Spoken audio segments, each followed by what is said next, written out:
하고 지금 저는 오히려 최대 포인트가 이준석이 후보 단일화 할 거냐가 오히려 궁금해요. 네, 거기에는 이준석이 15% 얻을까? 15% 얻으면 전 후보 단일화 안 할 것 같아요. 그렇겠죠. 네, 밖에서 점점 세력을 키워서 거꾸로 흡수해야지 미래가 있지. 다시 들어가면 똑같은 일을 겪을 거거든요. 그렇죠. 네, 그래서 안 할 것 같은데 국힘에서는 이정현이 얘기했잖아요. 그 이준석 징계 취소하자. 네. 네, 그리고 2023년에 이미 취소하였다라고 발표를 했어요. 그게 발표를 했죠. 그러니까 그걸 다시 강조하기. 누구에 대한 메시지겠어요? 그렇죠. 이준석에 대한 메시지죠. 그래서 이준석에게 공을 드릴 것 같고 근데 이제 저기는 제일 큰 문제는요. 극우하고 결별할 거냐 못할 거냐예요. 근데 윤석열, 김건희가 극우의 상징처럼 돼버렸고 그렇죠. 가장 조직된 집단이 그쪽이기 때문에 지금 거의 윤석열 부부는 관종화되는 상태 같아요. 제가 보기에. 그래서 계속 걸림돌이 될 것이다. 예.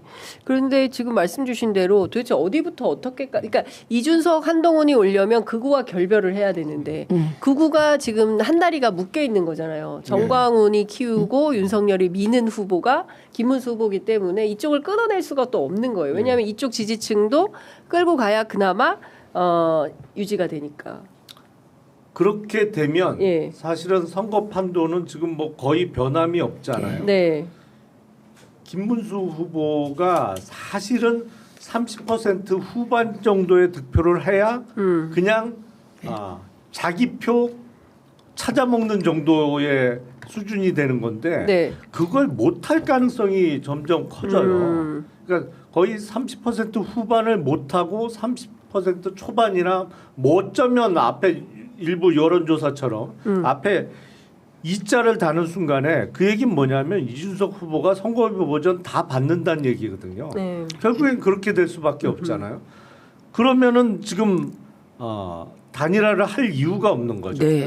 그리고 이준석 후보가 지금 단일화를 안 하는 제일 큰 걸림돌 중에 하나는 사실은 한동훈 전 후보예요. 그렇죠. 왜냐하면 이준석 후보 입장에서는 국민의힘하고 단일화를 한다는 얘기는 결국에 이제 합당을 대선 이후에 한다는 얘기인데 합당을 하게 되면 다른 사람들은 하나도 무섭지 않아. 왜냐하면 기본적으로 시간은 자기 편이기 때문에 연령적으로도 다 20세 이상의 차이가 나기 때문에 뭐 누가 됐던 김문수 뭐 안철수 나경원 하나도 걸림돌이 되질 않는다고 판단하는데 단 한 가지 한동훈 후보는 12살 차이밖에 안 나. 그것도 사실은 차이가 많이 나는 겁니다만 다른 정치인들은 다 20살 이상 차이가 나는데 여기는 띠동갑 정도밖에 안 된단 말이에요. 근데 한동훈 후보가 당내 경선에서 4강에서 떨어졌으면 단일화를 하죠. 근데 결선까지 갔단 말이에요. 그러니까 이게 영 찜찜한 거예요. 그래서 단일화를 그런데 이게 판세가 선거비 보전 다 받는 판으로 갈 수 있단 말이에요. 충분히. 그러면 안 하죠. 그런데 지금 어제 그 엠브레인 NBS 조사가 나오지 않았습니까? 전국 지표 조사인데 이 지표 조사 결과를 보면 이재명 49, 김문수 27, 이준석 7 이렇게 나왔고요. 그다음에 경향신문이 조사한 바에 따르면 이재명 49.3, 김문수 25.1, 이준석 5.7 이제 이렇게 나와요.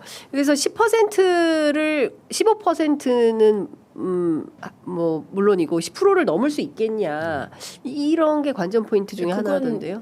그 관전 포인트는 결국 윤석열이 탈당하느냐 마느냐, 한동훈이 유세에 결합하느냐 마느냐 이런 포인트들이 있겠죠. 그런데 10포인트 사실은 15% 넘기면 안전하게 후보 단일화 안 하는 거고 저는 10포인트만 넘어도 후보 단일화 안 할 것 같아요. 10%만 넘어도 안 미래니까 이준석은. 그리고 이준석의 지지율 보면 진짜 청년층에서 높아요. 그러니까 그 청년층 지지율 때문에 국힘은 이준석하고 단일화를 하고 싶겠죠. 그런데 그거 잘 보시면 국민의힘에 이준석이 들어가면 그 청년층이 다 가냐? 그렇지가 않아요.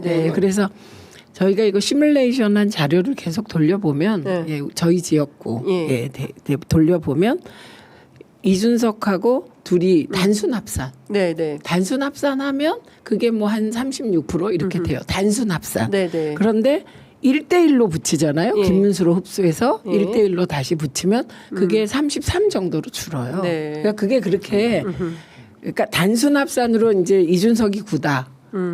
김문수가 31이다. 40%가 되질 않아요. 네. 그게 이제 단일화의 늪이기도 하거든요. 그렇군요. 그래서 저는 그냥 일반적인 정치인이 보기 이준석이라면 미친 듯이 뜰 것 같아요. 아니 근데 제가 부산 대구 칠성시장에서 이제 이준석 후보 캠페인하는 거를 현장 취재를 같이 했는데요. 시민들이 다 반갑게 맞이해 주시더라고요. 그런데 이제 한 분이 다음엔 꼭 돼있어. 그러니까 이준석 후보 입장에서는 나 지금 나왔는데 다음에 되라 그러면 어떻게 약간 아유 이러면서 약간 한숨을 쉬더라고요. 그러니까 시민들의 인식 속에 이준석은 다음에 해. 이번은 너는 아니야. 약간 이런 뉘앙스의 인식들이 좀 있어 보인다. 그거는 뭐 네. 객관적인 시각이죠. 누가 봐도 뭐 네. 다음에 되면 대박이죠. 사실은 다행인 건데 예. 이런 선거 구도라면 지금 여론조사에서 무조건 두 자리를 넘어야 되는 그렇죠. 거예요. 사실은. 네. 왜냐하면 이재명 후보에 대한 지지율이 아무리 높아도 사실 대선에서 60%는 사실 꿈의 숫자잖아요. 그렇죠. 현실적으로 참 쉽지 않은 결과고 예. 관건은 이제 앞에 5자를 달 수 있느냐, 과반을 넘기느냐가 관건이고 김문수 후보를 비롯한 국힘이 정말 못하고 있잖아요. 그럼 이 정도면 무조건 10%를 넘겨야 돼요. 네. 제3의 네네. 후보가. 예. 더군다나 인지도는 높잖아요. 어쨌든 전국 인지도가 있는 상황에서는 근데 문제가 이준석 후보가 어느 정치인보다 비호감도가 월등히 높아. 예. 1등 했더라고요. 네, 비호감도. 비호감도는 1등. 거의 항상 1등이에요. 예. 그게 한계죠. 사실은 그런 단점이 없다면 이런 구도라면 무조건 두 자릿수 지지율은 나와야 되는 선거판이에요. 예. 맞습니다. 자, 방금 전에 갤럽에서 여론조사 결과가 나왔는데요. 그 자료를 좀 띄워주시면 좋을 것 같은데 대선 후보 지지도부터 보겠습니다. 이재명 후보가 51, 김문수 29, 이준석 8 이렇게 나왔고요. 연령대별로 보면 18세에서 29세 사이가 이재명 36, 김문수 14, 이준석 24. 네. 그리고 50대에서는 이재명 73, 김문수 16, 이준석 3 이렇게 됐고요. 60대가 중요할 것 그러네요. 같아요. 네, 60대에서 이재명 46, 그다음에 김문수 45, 그리고 이준석 3. 별 차이가 없어요. 그리고 70대 이상은 31, 52, 5 이렇게 나왔습니다. 정당은 그렇고 성향별로 보면 보수 후보들이 58%만 김문수 후보를 지지하고 있고요. 중도층에서 52%가 이재명 후보를 지지하고 있습니다. 그리고 뭐 대동소이한 것 같은데 일단 이 지표들 보면 22% 차이가 납니다. 그리고 근데 오늘 동아일보에서도 사전투표 2주 앞인데 이재명, 김문수 후보 간의 간격이 20%에서 줄어들지 않고 있다. 저기서 중요한 포인트는 네. 그 보수층에서 김문수 지지율이 50%간 넘는다는 저 그렇죠. 포인트예요. 그럼 네. 저거는 둘 중에 하나의 가능성이 있는 거죠. 적어도 김문수가 앞으로 10% 정도 올라갈 여지가 있다. 전체로 볼 네. 때. 그리고 또 하나는 보수 쪽의 투표율이 낮을 수 있다. 근데 후자일지 아니면 결집할지. 그런데 그 결집하면 10% 정도 여력이 있다고 제가 봅니다. 그래서 최대치로 김문수 올라가면 41% 정도로 예측합니다. 근데 그렇지 않 41%. 최대치. 최대치. 그러면 정말 진짜 많이 선전하는 선전. 거죠. 그러니까 이 최대치, 최대. 최대. 그리고 요거를 이제 몇 명하고 같이 여론조사를 쭉 분석해 보니 대개 40% 전후를 예측하더라고요. 40%. 왜냐하면 그게 딴 포인트가 아니고 저 다른 여론조사 보면 국힘 지지자들의 김문수 지지율이 55% 내외예요. 그건 올라간다고 봐야죠. 한 70%로. 근데 투표 포기할 수도 있어요. 근데 사실은 그 분석이 예전 선거 같으면 객관적이고 정확한 분석인데 이번 선거는 좀 특이점이 있어요. 왜냐하면 국힘 내부적으로 김문수 후보가 앞에 4자를 달면 안 되는 사람들이 많아요, 사실은. 국힘 현역 의원 중진 의원 중에 김문수 후보가 그러니까 40%를 넘기면 자기 표는 다 찾아 먹는 거죠. 그렇죠. 쉽게 말씀드리면. 네, 네. 근데 그러면 안 되는 사람들이 내부에 너무 많아. 예. 그래서 이게 10% 내외로 지면 안 되는 거야. 예. 어차피 질 거 20% 이상 차이로 져야 되는 그래야 책임놈. 입장을 갖고 있는 사람들이 많단 말이에요. 그 안에. 예. 그래서 원래는 그 최 의원님 말씀대로 되는 게 정상적인 선거판인데 그렇죠. 이번엔 과연 될까? 그런 의문이 좀 들어요. 그 의원님 굉장히 중요한 지적을 해주셨는데 정당 지지도에서도 그게 드러납니다. 이번에 조사된 정당 지지도 올려주시면 좋을 것 같은데요. 자료를. 더불어민주당이 48, 국민의힘이 30, 그리고 무당층이 15%인데요. 앞서 말씀드린 것처럼 김문수 후보가 정당 지지도, 국민의힘 정당 지지도보다도 낮은 거예요. 낮죠. 지지율이. 네. 그러니까 최소한 30%는 깔고 그렇죠. 그 이상을 해야 이게 정상인 건데 정당 지지도보다도 지지율이 안 나오는 후보다. 그러니까 이게 예. 좀 구체적으로 말씀드리면 한동훈 입장에서 생각해 보세요. 김문수가 41% 해버리면 당권도 그쪽으로 넘어가는 거예요. 그렇죠. 그래서 차이가 나야 예, 한동훈에게도 기회가 온다. 지금 이런 얘기를 돌려서 말씀하신 건데 네. 저는 그렇게 갈 것 같습니다. 한동훈 후보가 막판에 막 돕는다. 그건 그냥 이 지지율이 고착화됐을 때 도울 것 같아요. 네. 꼭 도울까요? 아니 어제 지지율이 고착화된다는 네. 확신이 있다. 확신이 있을 때 그때 한다. 그 전까지는 안 할 거다. 네. 오징어 땅콩 계속 먹는다. 지금 어제 안철수 의원이 지금 과자 먹으면서 라방할 때가 아니다. 라고 기자회견을 했어요. 근데 어제도 라방을 계속 하면서 당원대가 운동을 하는 건데 제가 이제 국민의힘 몇몇 지역위원장들 전화 통화 해보니까 세상에 그래도 그렇지. 지금 대선이 한복판인데 어떻게 자기 정치를 하면서 당원배가 운동을 할 수가 있냐. 이거는 나는 대선은 모르겠고 다음 당권은 내가 도전한다. 이거 아니냐. 그거죠. 그런 네. 명백한 의사인데 네. 어렵죠. 끝까지 안 할 수는 없을 거예요. 예.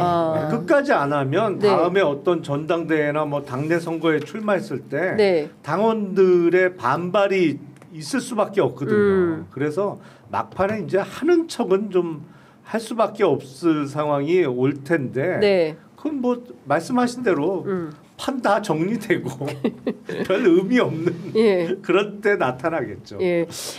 이거는 좀 어떻게 보십니까? 어쨌든 지금 떠난 사람들을 다시 불러들이려고 러브콜을 하고 있고 어제는 홍준표 총리설까지 나왔어요. 민주당 쪽에서 예, 양당 공이 다 뭐 부인을 하긴 했습니다만 홍준표 시장을 하는 그 구애하는 이른바 홍준표심을 둘러싼 이제 논란이 계속 커지고 있는데 급기야 뭐 출발도 했잖아요. 홍준표 총리 가능한 얘기인가요? 그건 뭐 민주당에선 뭐 진지하게 검토한 적 없습니다. 그게 팩트고요. 다만 이런 건 있겠죠. 민주당 입장에서는 반 쿠데타 세력은 다 모은다잖아요. 네. 그런데 홍준표는 사실은 반대한다는 건지 아닌지를 잘 모르는 처신을 했어요. 그런데 오히려 떠나고 나서는 입장을 확실히 보이고 있잖아요. 네. 윤석열 때문에 망했다는 거예요. 유지는. 그리고 윤석열을 추종하는 친윤 때문에 당이 망했고 보수가 지금 망하고 있다. 이런 취지로 얘기를 하고 있잖아요. 네. 예, 그러니까 민주당 입장에서는 그 누군가 민주당 사람 중에 홍준표 뭐 반 쿠데타 세력은 같이 해도 되지 않아? 이 얘기는 나올 수 있는 상황이죠.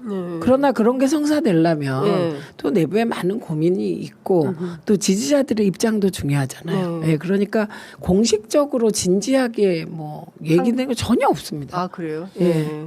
저는 그 선거 때야 사실은 적 아니면 다 우리 편으로 포섭을 해야 될 필요가 있고 네. 그게 선거를 치르는 사실은 올바른 자세죠. 근데 총리설은 만약에 그렇게 된다 그러면 민주당의 적극 지지층 내지는 이재명 후보를 열렬히 응원했던 층에서 우리가 이 꼴 보려고 이렇게 네. 열심히 했냐? 당장 그 얘기 나올 것 같은데요. 그 지지자들이 예. 예.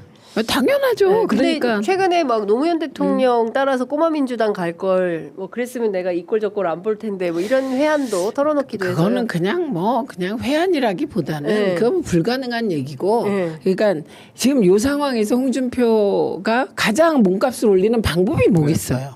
저는 그거 하고 있다고 자기 봐서 몸값 올리기다. 예, 저는 뭐 그걸 의도적으로 하건 안 하건 네. 본능이 작동해서 그렇게 간다고 보고 네. 뭐 은퇴 아니라고 제가 계속 말씀드려요. 저는 은퇴 안 한다. 그분은. 그분은 은퇴 안 한다. 아직 열정이 남아 있잖아요. 네. 그게 무슨 아직도 열정이든. 뜨겁다. 예, 홍준표는 안 뜨겁다. 됩니다. 아무도 정계 은퇴를 믿지 않았어요. 저는 뭐 그냥 네. 전혀 네. 정계 은퇴도 몸값 올리기의 한 수단이다. 네. 그래서 이렇게 보는 아, 쪽이죠. 아니 그리고 여기까지만 해야지 홍준표 시장이 여기서 조금 더 구체적인 부의 행위가 나오면 이제 홍만대장경 나올 거예요. 홍만대장경. 과거에 어떤 발언을 했었는지 예, 뭐 예를 들어서 노무현 전 대통령과 관련해서도 예. 아방궁. 아니 예. 그것뿐만 아니라 사실 뭐 뇌물 먹고 뭐, 어쩌고 맞아요. 저쩌고 예, 맞아요. 그런 그런 얘기도 얘기가 있었어요. 나왔잖아요. 딱 그러니까 딱 여기까지. 여기까지 마시라. 네. 좀 더 하면 홍만대장경 나온다. 예, 말씀드립니다.